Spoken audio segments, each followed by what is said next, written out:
Dash will exhibit visco elastic behaviour. Visco elastic behaviour कौन सा दिखाएगा? अब अगेन कि विस्को इलास्टिक बिहेवियर होता क्या है, अब इसके बारे में समझें। इसका राइट आंसर पहले सुन लीजिए, वो है नियोप्रीन।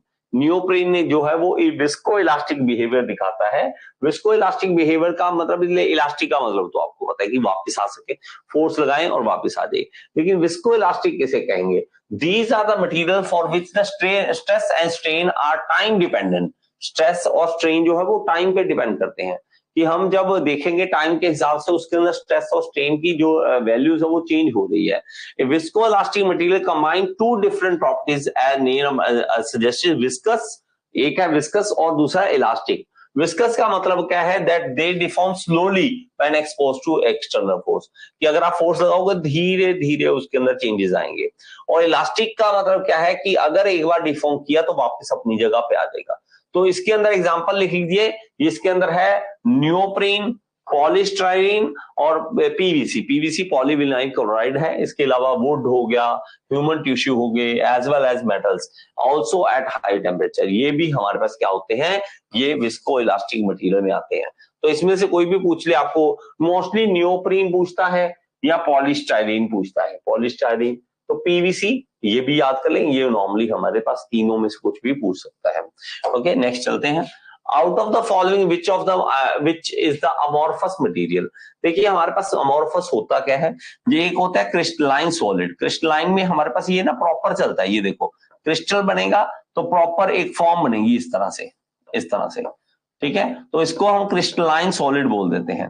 जब हमारे पास क्रिस्टलाइन सॉलिड नहीं होते, मतलब ऐसे प्रॉपर नहीं चलेगा, कहीं तो वो इस तरह से हो जाएगा, कहीं ज्यादा हो जाएगा, कहीं कम हो जाएगा, कहीं छोटा हो जाएगा, कहीं बड़ा हो जाएगा।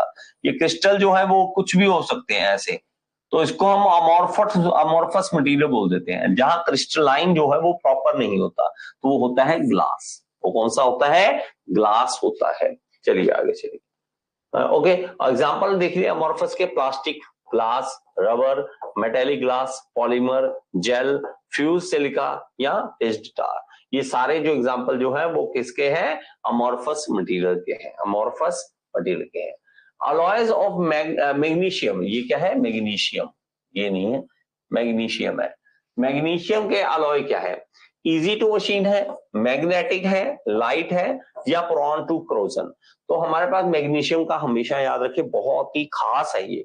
मैग्नीशियम के अलॉय बहुत ही खास होते हैं। क्या होते हैं? लाइट वेट होते हैं। कंस्ट्रक्शन में इनको यूज करते हैं और ये एक लाइट वेट होते हैं। हमेशा याद रखें ये क्या होते हैं? लाइट वेट होते हैं। तो magnesium is the lightest engineering metal. Lightest तो बहुत ही कम है, 1.7 ग्राम पर सेंटीमीटर क्यूब है। इसकी डेंसिटी जो है बहुत कम है और ये एल्यूमिनियम से भी कम है। एल्यूमिनियम की 2.7 ग्राम पर सेंटीमीटर क्यूब होता है। अब देखिए एल्यूमिनियम को उठा के देखना आपको हल्का लगेगा, एल्यूमिनियम लगेगा हल्का है। इवन के देखो आप जितनी कंपनीज हैं वहां पे एल्यूमिनियम का यूज कितना आपने देखा होगा कि डोर, खिड़कियां वगैरह जो है वो सारी एल्यूमिनियम की बनी है, हल्की होती है। लेकिन उससे भी ज्यादा हल्का कौन सा है? वो है मैग्नीशियम। मैग्नीशियम है। ओके, तो हमारे पास ये देखो टाइटेनियम देखो कितना है, 4.45 ग्राम पर सेंटीमीटर क्यूब। और हमारे पास आयरन देखो 7.9 ग्राम पर सेंटीमीटर क्यूब। तो आपको कंपैरिजन पता लग जाएगा। हाँ, सब में मैग्नीशियम जो है कितना हल्का है। तो इसलिए ये ऑटोमोबाइल सेक्टर में, एरोस्पेस में ये यूज करते हैं क्योंकि हल्का है और इसको यूज कर सकते हैं। ड्रॉबैक क्या है? Magnesium and its alloy, their machinability since their chips during the machine can ignite suddenly। इसका प्रॉब्लम क्या है? प्रॉब्लम यह है कि जब आप मशीनिंग करोगे तो इसके चिप जो है, इसके अंदर से चिप निकलेंगे, वही आग पकड़ने स्टार्ट कर देते हैं। तो ये मेरे पास बच्चे मुश्किल काम हो जाता है। A clean unprotected magnesium alloy surface exposed to indoor or outdoor atmosphere free from salt spray will develop a green film that protect the metal from corrosion। तो हमारे पास अगर साफ अनप्रोटेक्टेड सरफेस पड़ा है तो वहां पे अगर ओपन एयर में रखेंगे तो वहां पे एक लेयर बन जाती है उसके ऊपर, ताकि क्रोजन से बचाया जा सके। तो मैग्नीशियम की बहुत सारी बातें हैं। मेनली हमने क्या पढ़ना है कि ये लाइट टेस्ट है, ये लाइट टेस्ट है, ये पूछा जाता है मैग्नीशियम के बारे में। Under microscope pearlite appear. तो माइक्रो हम जब बेटा करते हैं ना, इसको रब करते हैं आयरन को, ठीक है, स्टील को रब करते हैं, स्टील को रब करेंगे, उसके बाद उसको माइक्रोस्कोप की हेल्प से देखते हैं, तो उसके अंदर परलाइट कैसा दिखेगा, व्हाइट, लाइट, डार्क या फिंगरप्रिंट। तो इसका राइट आंसर है बेटा फिंगरप्रिंट की तरह दिखता है। अगर आप देखोगे इस इमेज में, तो इमेज में आपको दिख जाएगा यहाँ पे, मे बी पिक्चर क्लियर हो, पीडीएफ में आपको मिल जाएगा बेटा, ऐप में आपको पता है कि पीडीएफ में मिल जाता है। तो ये एक फिंगरप्रिंट की तरह दिखता है, ऐसे जैसे हम इसको जूम करें ना, तो फिंगरप्रिंट है, यहाँ पे भी आपको फिंगरप्रिंट की तरह परलाइट दिखेगा। तो परलाइट इस तरह का होता है। The most malleable metal is, malleable metal कौन सा है, सिल्वर, प्लेटिनम, गोल्ड या आयरन। तो आपको याद रखना है गोल्ड सबसे ज्यादा मैलेबल होता है, गोल्ड सबसे ज्यादा मैलेबल होता है। A fluid is said to be ideal if it is, fluid said to be ideal, ideal कहा जाता है जब वो इनकम्प्रेसिबल हो, इनविस्कस हो, viscous and incompressible, inviscid and incompressible. तो क्या राइट आंसर होगा, अब तो बता दोगे, ये तो आसान है। लो 61 का लीजिए बेटा, इस पे तो क्लिक कर देना, ये ना हो कि सर जी ये भी नहीं आता हमें।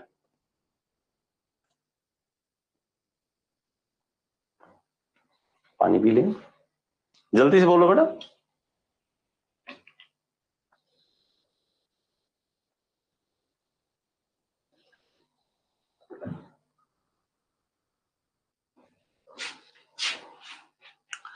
क्या हुआ प्रमोद, ये आपको सरस्वती और बच्चे ये दिख नहीं रहा क्या, पोल नहीं दिख रहा क्या आपको, या सो गए हो?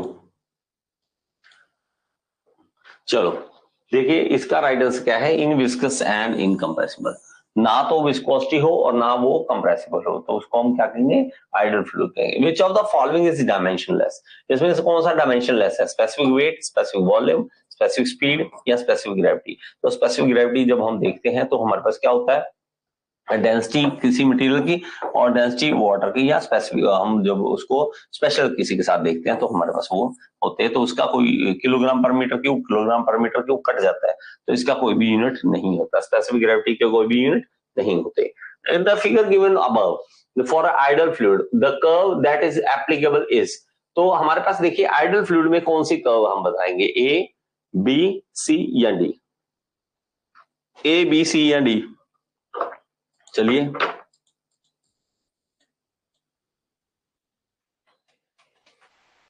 लीजिए बेटा,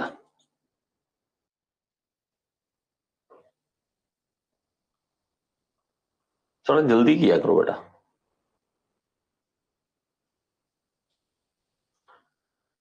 अरे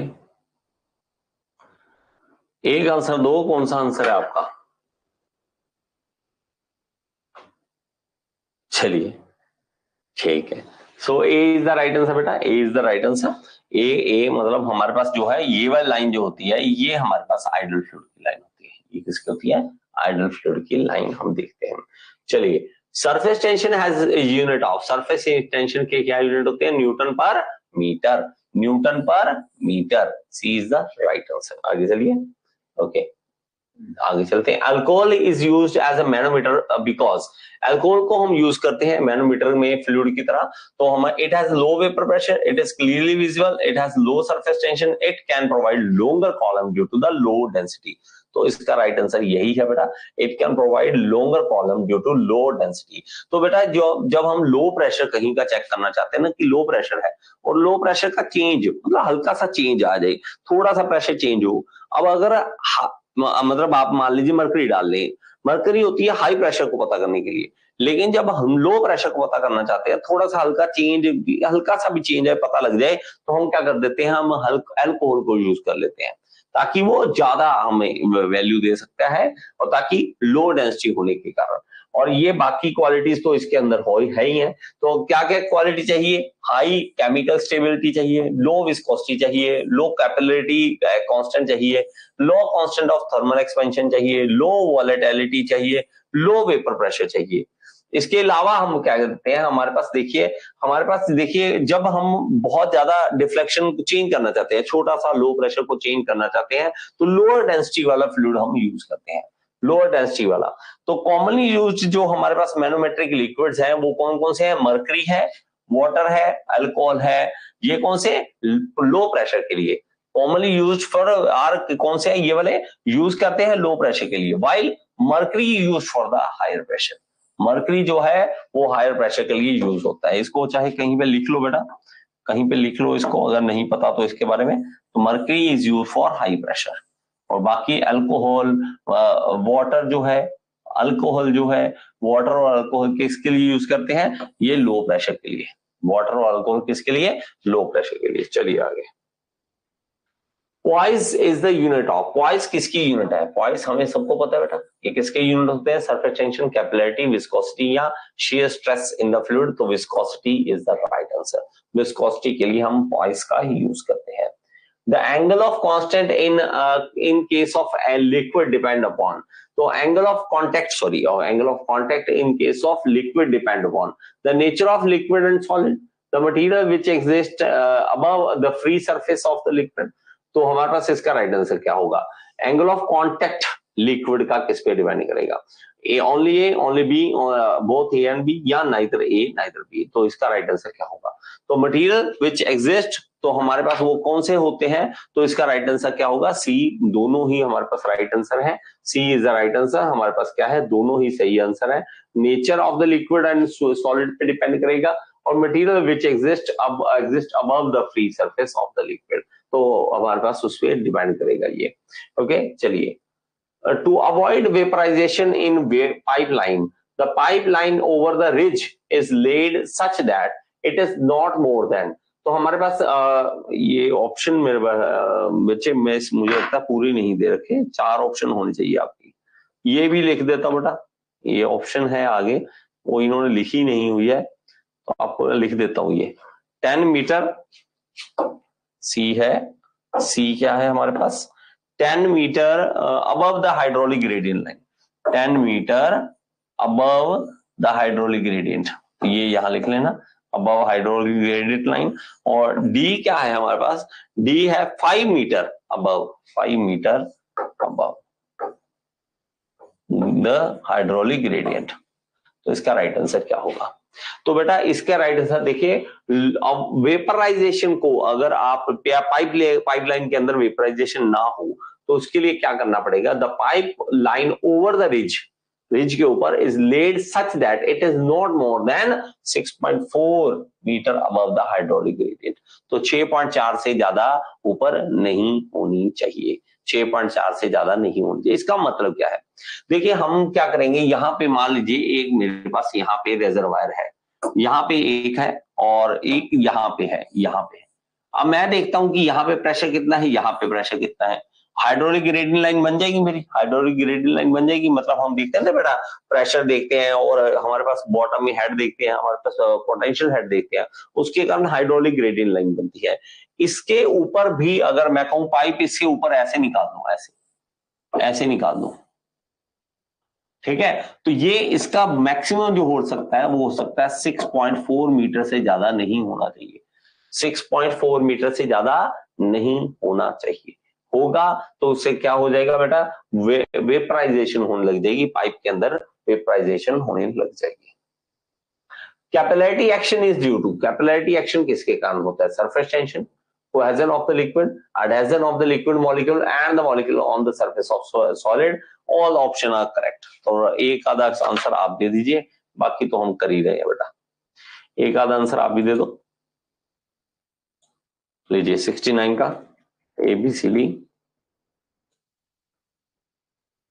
चलिए इसका बताइए, सरफेस टेंशन के कारण, कोहेजन ऑफ द लिक्विड के कारण, adhesion of liquid molecule and the molecule on the surface of solid, या all option are correct।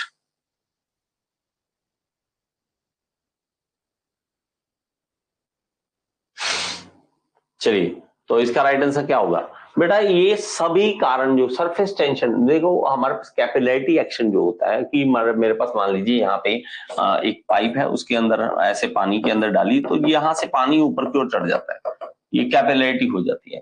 तो ये मेरा बच्चा हमारे पास कोहेजन, एडहेजन, ये सरफेस टेंशन। जैसे सरफेस टेंशन की बात कर ले, अब सरफेस टेंशन आपने देखा होगा सॉरी, सरफेस टेंशन आपने देखा होगा बेटा। सरफेस टेंशन जब देखते हो तो हमारी वो क्या होता है, सरफेस के बिल्कुल ऊपर होगा। कैपिलैरिटी एक्शन में जब देखते हैं सरफेस टेंशन कहां होता है, सरफेस के ऊपर होता है। तो हमारे पास दोनों चीजें हमारे पास मेनली आ जाती हैं, एडहेजन भी आ जाता है, कोहेजन भी आ जाता है और सरफेस टेंशन भी आ जाता है। ये तीनों चीजें जो मिलके हमारे पास बना देती हैं वो कैपिलैरिटी एक्शन को बनाती है। तो all option are correct. Adhesion भी होता है, कोहेजन भी होता है और सरफेस टेंशन, तीनों के कारण हमारे पास क्या होता है, कैपिलैरिटी एक्शन होता है। चलिए आगे। Which of the following instrument can we use for measuring speed of submarine moving in the deep sea? Venturimeter, orifice, hot wire anemometer या none of these? इसका राइट आंसर लास्ट आपके लिए आज का। ये लीजिए, आपके पास लास्ट ऑप्शन क्वेश्चन है 70 नंबर। इसको बता दीजिए बेटा 70 नंबर का क्या आंसर होगा। शाबाश शाबाश, जल्दी से।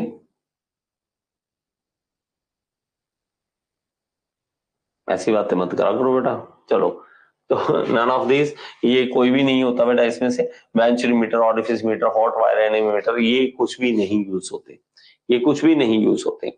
अगर हम देखें तो हमारे पास जो है ऑरिफिस मीटर, तो हमें पता है क्यू मतलब हमारा डिस्चार्ज पता करने के लिए होता है। और इसके बाद ऑरिफिस प्लेट जो है वो भी डिस्चार्ज पता करने के लिए होता है। हॉट वायर एनीमोमीटर, ये हवा और गैस, हवा या गैस, ये दो चीजों का स्पीड पता करने के लिए होता है। लेकिन हमने कहा यूज करना है, सबमरीन के अंदर, सबमरीन के अंदर हम यूज करते हैं। तो ये इसमें से कोई भी यूज नहीं होगा। ठीक है, तो इसका याद क्या होता है, तो यहाँ यूज कौन सा करेगा हाँ बच्चे, शाबाश। ये इसमें यूज कौन सा करेंगे, इसमें करेंगे पीटॉट ट्यूब, इसके अंदर पीटॉट ट्यूब का इस्तेमाल करेंगे, तब हम देख सकते हैं। तो हमारा none of this is the right answer. ठीक है, चलिए इसी तरह से करते रहो क्वेश्चन बेटा, और कम दिन रह गए आपके लिए, क्लास इसी तरह से जारी है, आप पढ़ते रहें और लाइव आया करें बेटा। एक ही रिक्वेस्ट आप सबसे, लाइव आया करें ताकि हम ज्यादा से ज्यादा क्वेश्चन करें। ठीक है, थैंक यू सो मच, कल दोबारा मिलते हैं। हेलो दोस्तों, क्या आप जूनियर इंजीनियर बनना चाहते हैं और पाना चाहते हैं सरकारी नौकरी या किसी प्राइवेट कंपनी में इंटरव्यू क्लियर करना चाहते हैं? चाहे कोई भी एग्जाम हो, SSC JE, RRB JE, ISRO, NHPC, all state AE JE exam के लिए, सबके लिए एक ही कोर्स काफी है, all in one AE JE course. इस कोर्स में आपको मिलेंगी live classes, recordings, PDF notes, test जो आपको हेल्प करेंगे आपके एग्जाम को क्लियर करने में। इसके अलावा आपको जो भी डाउट्स है आप मेरे से डायरेक्टली पूछ सकते हैं। तो देर ना करें, आज ही ज्वाइन करें all in one AE JE course.